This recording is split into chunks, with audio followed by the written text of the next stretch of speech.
behaviorisme berfokus pada proses mental yang terjadi selama pembelajaran, seperti persepsi, ingatan, dan pemecahan masalah. Menurut teori ini, pembelajaran melibatkan pengolahan informasi di dalam otak dan integrasi pengetahuan baru dengan yang sudah ada sebelumnya. Pembelajaran dianggap efektif jika informasi diproses secara aktif oleh peserta didik, bukan hanya sekedar respons terhadap stimulus eksternal. Pengaruh pada hasil belajar. Mungkin pengaruh dari hasil belajar ini, teori ini memungkinkan siswa untuk memahami konsep secara lebih mendalam, karena mereka dituntut untuk memproses dan mengaitkan pengetahuan baru dengan pengetahuan yang sudah ada. Hasil belajar yang diperoleh biasanya lebih bertahan lama dan meningkatkan kemampuan berpikir yang kritis.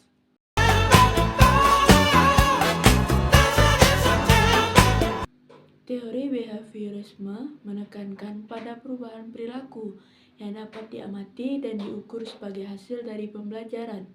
Menurut teori ini, pembelajaran terjadi melalui stimulus respon, di mana lingkungan memberikan stimulus yang akan memicu respons dari peserta didik.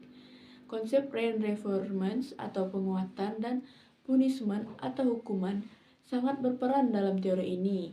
Penggunaan penguatan positif dapat meningkatkan motivasi peserta didik untuk mengulangi perilaku yang diinginkan.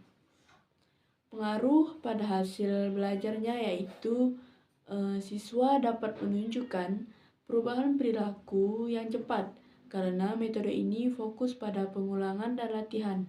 Dengan reinforcement yang tepat, siswa bisa belajar untuk menguasai keterampilan tertentu dengan baik.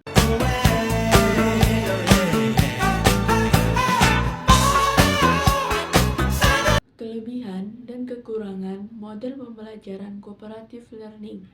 Dalam model pembelajaran Jigsaw, model Jigsaw ini melibatkan pembagian siswa ke dalam kelompok kecil, di mana setiap anggota kelompok mempelajari bagian yang berbeda dari materi yang kemudian mereka ajarkan kepada anggota kelompok lainnya. Kelebihan dari model Jigsaw ini yang pertama meningkatkan kerjasama. Model ini melatih keterampilan sosial dan tanggung jawab bersama karena setiap siswa memegang peran penting dalam pembelajaran kelompok. Yang kedua, pemahaman yang mendalam karena setiap siswa harus mengajarkan materi yang dipelajarinya. Mereka cenderung memahami materi dengan lebih baik. Kekurangannya yaitu ketergantungan kepada anggota lain. Jika satu siswa tidak memahami atau menjelaskan bagiannya dengan baik, hal ini bisa mempengaruhi pemahaman seluruh kelompok. Yang kedua, waktu yang dibutuhkan. Proses pembelajaran bisa memakan waktu lama karena setiap kelompok harus menyiapkan dan mempresentasikan materinya. Dampak terhadap hasil belajar. Yang pertama yaitu meningkatkan pemahaman konseptual siswa, karena mereka tidak hanya belajar untuk diri sendiri, tetapi juga mengajarkan materi kepada orang lain. Namun, hasil belajar bisa bervariasi tergantung pada kualitas kontribusi masing-masing anggota.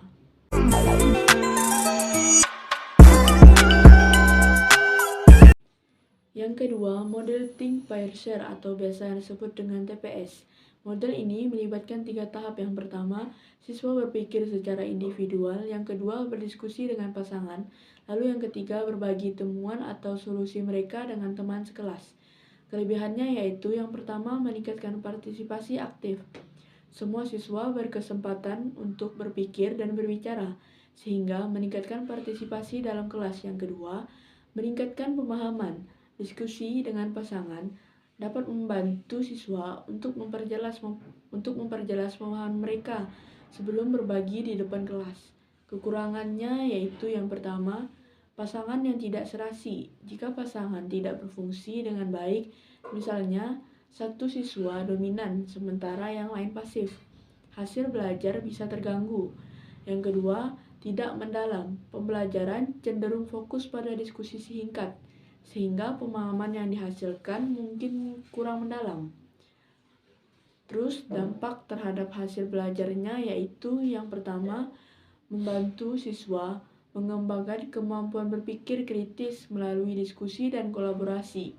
Yang kedua, hasil belajar cenderung lebih positif karena siswa terlibat aktif, namun kedalaman pemahaman bisa terhambat jika diskusi tidak dikelola dengan baik atau pasangan tidak seimbang dalam kontribusi.